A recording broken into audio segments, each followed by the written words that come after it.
want to talk about today's youth. Now, we can blame everything on the millennial and that they're entitled and lazy, but somebody raised them. And so I think we just need to be able to take a different approach to it with a different mindset.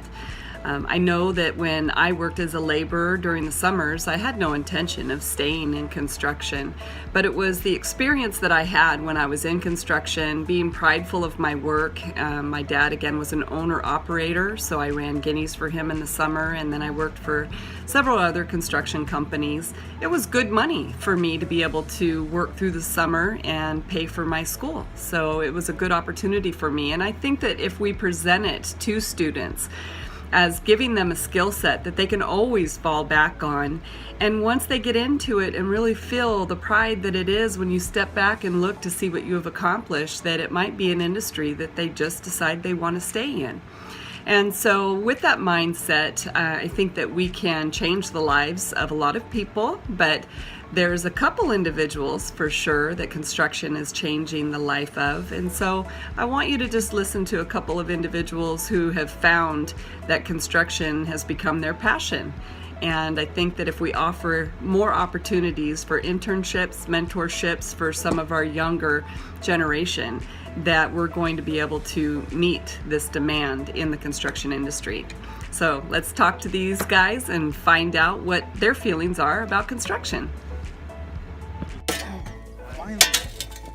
So it looks like you're the one that ends up doing most of the grunt work, and that's because you're low man on the totem pole? Yeah. Yep. Pretty much. So how long have you been working as a plumber?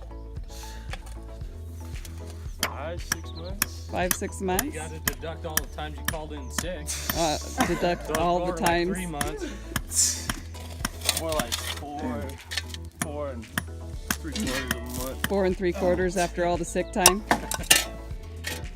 So what got you into it? Did you just kind of fall into it, or is it something you were planning on? A guy that used to work for him, Troy, he called me one day and asked if I needed a job. At that time I needed one, so I said yeah. And been here ever since. Yeah? What do you think about it? Is it something you're going to try to follow as an occupation? I mean, I know that you are doing the hard work now, but a lot of that's just because you're learning the other stuff, so. Yeah, I could find a future in it, I think. I like it. So it's a good opportunity to be able to stand back and watch these guys do the work and be able to learn that way too while you're. Definitely. Do you see it as a good living for something that, as far as keeping your family fed and stable? Yeah. Yeah. Not now. Hopefully don't have a family soon. Yeah. So what were your plans when you graduated from high school? What originally were you going to do or be? I started going to school to be a welder, and I was working 40 hours a week too, trying to go to school on top of that, and it just didn't work out. But I find this better. I have a pretty bad back problem too, so that wasn't gonna fit. So the welding just required a little bit more heavy lifting and that kind of thing? Yeah.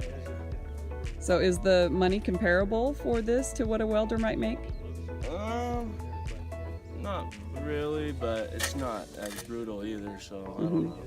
It's kind of your losses and your wins, but I like it, I don't know. So being able to work with someone like John who owns his own company, is that kind of an inspiration to be able to see somebody doing this on their own? Definitely, yeah. Especially because he tells his stories how when he first came up here, he was maybe getting 2 calls a week, if anything like that. Now he's turning down 3 service calls a day, like he's just exploded. So yeah, it's definitely an inspiration. What do you like more, the service work or the new construction? I like the new construction a lot more, yeah. Well, cool. Yeah. Okay, so you're with an apprentice program with the union. With the union.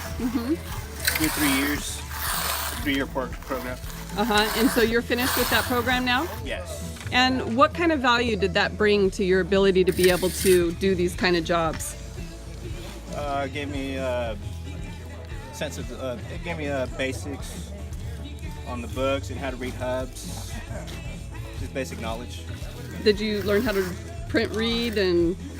Sure, yeah, we had a blueprint course, I think it was 6 weeks. Did you have any kind of a math course that you needed to do during that? It's all basic math. Yeah, there was a math course. It's all 6 months or 6 weeks. There's I think 3 courses in a year. Okay. So tell us a little bit about what got you into this and how you started. My uncle who raised me got me into it, and when I was a kid and a teenager, doing side jobs with him, stuff like we are doing now.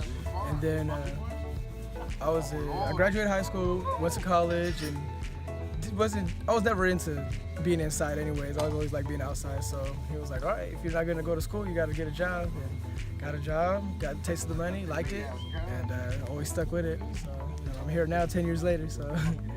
Did you have an idea of what you wanted to do when you first went to college?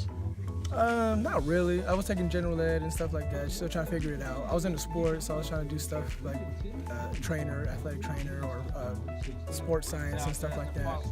So after that, I just wasn't into school and kind of fell out of it, and I wasn't going to school, so I needed money and get a job. And my uncle said, come to work and see if you like it.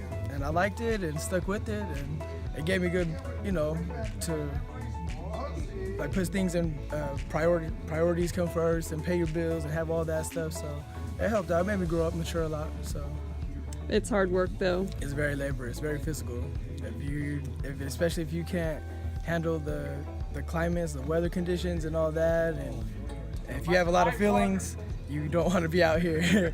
There's a lot of hazing. It's rough. It's tough. You gotta leave your feelings in the car, they say. So. But again, you guys are, working in a very dangerous field, so yeah, people very probably are yelling at you to keep you safe. And You always gotta have your PPE, your proper protective equipment, and stuff like that. And yeah, you always gotta keep an eye on, have it on the swivel, keep an eye out for there's heavy equipment, a lot of noise. So yeah, it's very dangerous and very hazardous. so, do you see you doing this for the rest of your life? Construction, yeah, it's somewhere in the field of construction. Maybe not the physical part of it, but maybe at some point, sometime later on down the road, when I'm older, get into maybe the office or testing or something a little bit easier on the body. Yeah.